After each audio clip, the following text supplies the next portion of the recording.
people facing financial difficulties are far more likely to experience issues with their mental health. I hid away from my money worries and they weren't going anywhere but downwards. Yeah. So I think it's about really facing into it and talking to somebody about it. So taking stock, honestly assessing where you're at. Being really honest with yourself. I think the more that you know and understand like your own situation and also what's available to you out there, the better you're going to be able to cope. Hello and welcome back to the Pension Confident podcast. Now, pensions can be complicated. PensionBee is on a mission to make them simple, and we're here to help you get the best out of your personal finances. I'm Lila Pleban, and this time we're going to be talking about how to reduce the risk that money worries will affect your mental health. We've all got used to hearing the phrase cost of living crisis. Bills are rising. Millions of us are anxious about where that might leave us. So it is fair to say this crisis isn't just having an impact on our finances, it is affecting our mental health too. Now, the Money and Mental Health Policy Institute tells us that people facing financial difficulties are far more likely to experience issues with their mental health. 46% of people struggling with household debts also suffer from a mental health problem. So, with bigger bills to come, millions of us may see our finances overstretched with all the emotional or psychological distress that can bring. Now, times like this can make us feel helpless, and being told not to worry really does not help. So, instead, today, we're going to talk about the actions we can take to reduce that risk that money worries might make us unwell. We've got 3 experts from the world of finance and mental health here in the studio to help us with that. We're joined by the Chief Communications Officer at the Financial Services Compensation Scheme, that's the FSCS for short, Lila Pleban. Hello, Lila. Hello. Founder and Managing Director of PsychReg, Dennis Relojo-Howell, is also with us. Hello, Dennis. Happy to be here. And finally, we have PensionBee's Chief Operating Officer and a mental health first aider, Tess Nicholson. Hi, Tess. Hi. The usual reminder before we jump in, anything discussed on this podcast should not be regarded as financial advice. And remember, when investing, your capital is at risk. Dennis, what about red flags on early stage poor mental health? I would categorize them into 3. So just to add on to what Tess already said. So we could have physical functioning. It could be affected, your emotional functioning and your cognitive functioning. So as an example for physical functioning, it might have impacted your sleeping pattern. Another is that you might be someone who's physically active and who does exercise a lot, and all of a sudden you become easily fatigued. So that's a red flag. And when it comes to emotional functioning, it might be before that you just see things more.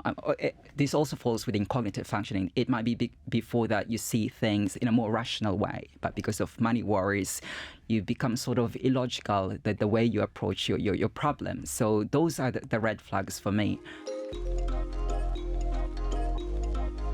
What is the first useful step you can take if you think stuff's getting out of control, money's getting out of control?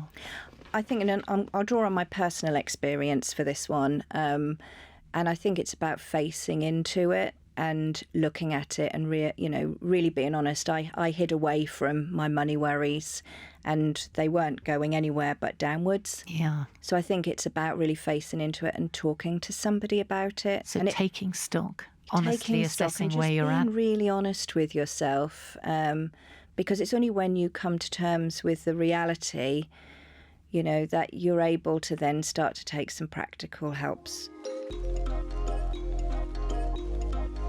I mean, that brings us to the harsh reality of if you just know you cannot pay a bill. Yeah. Temptation is just to ignore it, stuff in a drawer, isn't Yes. it? Or just not look at it on your laptop. But actually reaching out to whoever has sent you the bill is the key thing to do, isn't it? I think reaching out to people who have sent you the bill and letting them know, because many companies have procedures in place to help people who are struggling. And then, there are some great organisations. You don't have to Google very far to find some really great organisations who can help you. We've got the Money Advice and Pension Service. We have got, Money Saving Expert. Money and Mental Health. There are many organisations out there who, just even if you don't want to speak to anybody, just to Google online, you can start to feel reassured that there is help, and you can start to navigate your path forward rather than, whatever it is you're doing at the moment. And it can really help. For me, taking control really helped me. What are you entitled to from government? That's always worth talking about because, as we know, people don't know, and a lot of that stuff goes unclaimed, doesn't it? Yeah, and I think, that's where good signposting across the industry. So, we definitely signpost to different organisations that can help.